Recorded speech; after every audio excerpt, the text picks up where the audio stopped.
নমস্কাৰ জেআৰজি ব্লগলৈ পুনৰবাৰ সকলোকে স্বাগতম জনাইছোঁ। আজি আমি আলোচনা কৰিবলৈ লৈছোঁ ডাকঘৰৰ বিভিন্ন স্কিমসমূহৰ সম্পৰ্কত কোনখন স্কিমত কিমান সুদৰ হাৰ আৰু লগতে আপুনি কিমান টকা থ'লে কোনখন স্কিমৰ আণ্ডাৰত আপুনি কিমান টকা লাভ কৰিব পাৰিব।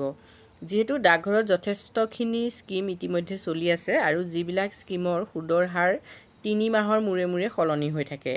এপ্ৰিল মাহত হৈ আছে সেই সুদৰ হাৰ মতে আপোনালোকে কিমান টকা থ'লে কিমান টকা লাভ পাব সেই সম্পৰ্কে চাওক। যিহেতু আপোনালোক বহুতেই এই সম্পৰ্কত কমেণ্ট কৰি সুধিছিলে আৰু যিহেতু ডাকঘৰত আপোনালোকে যেতিয়া পইচা জমা ৰাখিবলৈ যায় কোনখন স্কিমৰ আণ্ডাৰত টকা থ'ব সেই কথাটোৱে আপোনালোকক যথেষ্ট সমস্যাৰ সন্মুখীন কৰে।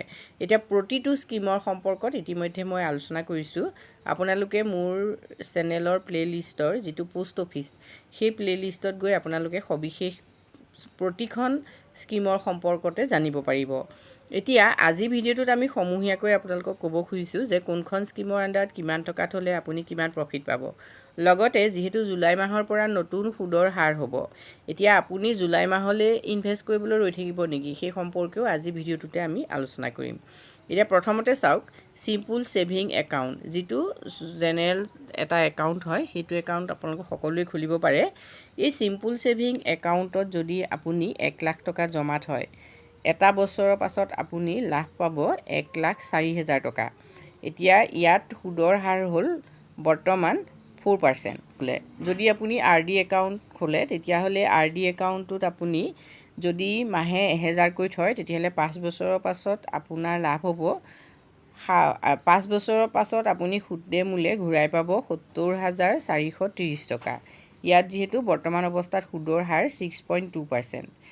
আৰু যদি আপোনালোকে TD একাউণ্ট খোলে, TD আপোনালোকে জানে টাইম ডিপ'জিট একাউণ্ট, পোষ্ট অফিচৰ এইকেইটা খুব গুৰুত্বপূৰ্ণ একাউণ্ট হয়। টাইম ডিপ'জিট একাউণ্টৰ 4টা যিহেতু ভাগ আছে, first year, second year, third year আৰু ফিফথ ইয়েৰ। এতিয়া আপুনি যদি এটা বছৰৰ বাবে 1 লাখ টকা ডিপ'জিট কৰে তেতিয়াহ'লে আপোনালোকে ইয়াত যিহেতু 1 ইয়েৰ টাইম ডিপ'জিটৰ ইণ্টাৰেষ্ট ৰেট হ'ল 6.8%। আৰু তেতিয়া 1 লাখ টকা আপুনি এবছৰৰ পাছত সুদে মূলে ঘূৰাই পাব 1,69,075 টকা। নেক্সট আহিলে দুবছৰৰ বাবে যদি আপুনি 1 লাখ টকাত হয়, ইয়াত যিহেতু দুবছৰৰ বাবে আপুনি টাইম ডিপ'জিট কৰিলে 6.9%কৈ সুদৰ হাৰ পাব। এতিয়া আপোনালোকে ৰিটাৰ্ণ পাব 1,14,161 টকা। আৰু যদি 3 বছৰৰ বাবে আপোনালোকে 1 লাখ টকাত হয়, যিহেতু বৰ্তমান সুদৰ হাৰ 7%, আৰু তেতিয়া আপোনালোকে ৰিটাৰ্ণ পাব 1,21,558 টকা। যদি আপোনালোকে 5 বছৰৰ বাবে ডিপ'জিট কৰে, পোষ্ট অফিচৰ সকলোতকৈ বেছি জনপ্ৰিয় একাউণ্টটো হ'ল এই TD একাউণ্ট, 5 বছৰৰ বাবে থোৱাটো। ইয়াত যিহেতু সুদৰ হাৰো যথেষ্ট বেছি হয়, 7.5%। এতিয়া 7.5%কৈ যদি আপুনি সুদ পায়, যদি 1 লাখ টকাত হয় 5 বছৰৰ বাবে, তেতিয়া আপোনালোকে ৰিটাৰ্ণ পাব 1,38,568 টকা।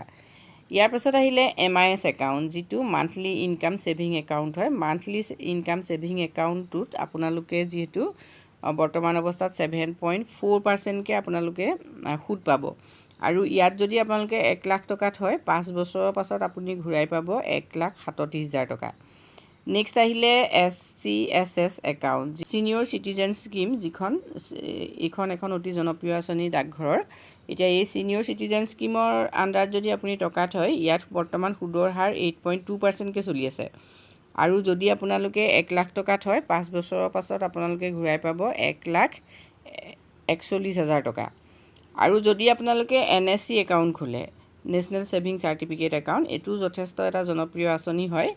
ইয়াত বৰ্তমান সুদৰ হাৰ 7.7%কৈ চলি আছে। আপুনি 1 লাখ টকা যদি থয় 5 বছৰৰ পাছত আপুনি ঘূৰাই পাব 1,44,903 টকা। নেক্সট আপোনালোকে KVPত যদি পইচা থয় তেতিয়াহ'লে KVPত এতিয়ালৈকে 7.5 হ'ল ইণ্টাৰেষ্ট ৰেট। কিষাণ বিকাশ পত্ৰ, এইখন যি স্কিম, এই স্কিমত যদি আপুনি 1 লাখ টকাত হয় তেতিয়াহ'লে এই স্কিম যেতিয়া মেচিউৰিটি হ'ব তেতিয়া আপুনি 2 লাখ টকা পাব। মানে এইটো এটা ডাবুল স্কিম, যিমানখিনি টকাত হ'ব তাৰ ডাবুল আপুনি পইচা পাব। এতিয়া এই একাউণ্টটো যিহেতু 1 লাখ টকাৰ যদি থয় তেতিয়াহ'লে আপুনি 2 লাখ টকা পাব। যিহেতু এই স্কিমটো আগতে 10 বছৰ আছিলে, বৰ্তমান ইয়াৰ সময়টো হ্ৰাস কৰা হৈছে। সেই সম্পৰ্কে মই আগৰ ভিডিঅ' এটাত আলোচনা কৰিছোঁ KVP সম্পৰ্কত, আপোনালোকে ভিডিঅ'টো চাব পাৰে। এইটো সকলোতকৈ লাভজনক স্কিম হয়, মাত্ৰ ইয়াৰ ডিউৰেশ্যনটো অলপ বেছি হয়, মানে 9 বছৰ 8 মাহমানৰ ভিতৰত আপুনি 2 লাখ টকা পাই যাব। যদি আপুনি 1 লাখ টকা জমা থয়। নেক্সট আহিলে PPF account. PPF account public provident fund account. এই একাউণ্টত যদি আপোনালোকে পইচা থয় তেতিয়াহ'লে ইয়াত বৰ্তমান সুদৰ হাৰ 7.1%কৈ হৈ আছে আৰু মেচিয়ৰ হ'ব।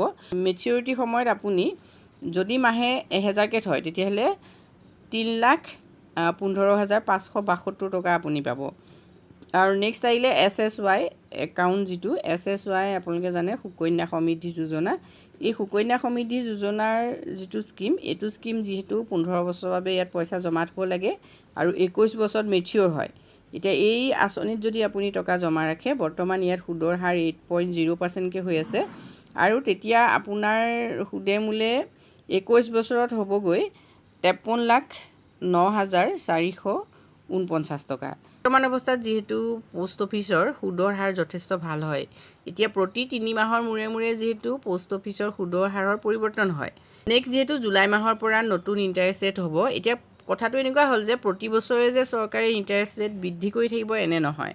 এতিয়া আপুনি যদি এইকেইটা ইণ্টাৰেষ্ট ৰেটত যিকোনো এটা একাউণ্টত পইচা জমা ৰাখিব খুজিছে, তেতিয়াহ'লে আপুনি জুলাইৰ ভিতৰত যদি একাউণ্ট খোলে তেতিয়া আপোনাৰ বেছি লাভ হ'ব যদি জুলাইৰ পাছত ইণ্টাৰেষ্ট ৰেটটো হ্ৰাস কৰি দিয়ে।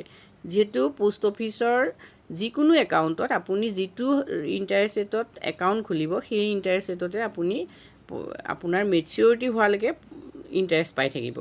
যদি ইণ্টাৰেষ্ট ৰেট কমি যায় তেতিয়াহ'লে আপোনালোক লোকচানৰ সন্মুখীন হ'ব। গতিকে আপোনালোকে যদি ভাবি আছে ডাকঘৰত একাউণ্ট এটা খোলাৰ কথা, তেতিয়াহ'লে এই মাহকেইটা কিন্তু আপোনাৰ বাবে যথেষ্ট উপযুক্ত মাহ হয়। যিহেতু জুলাই মাহৰ পাছত এইবাৰ ইণ্টাৰেষ্ট ৰেট কমাৰো সম্ভাৱনা আছে। আজিৰ ভিডিঅ'টোত আমি আপোনালোকৰ বাবে এইখিনি কথা আলোচনা কৰিছোঁ। যদি আপোনালোক উপকৃত হৈছে কমেণ্ট কৰি জনাব। ধন্যবাদ।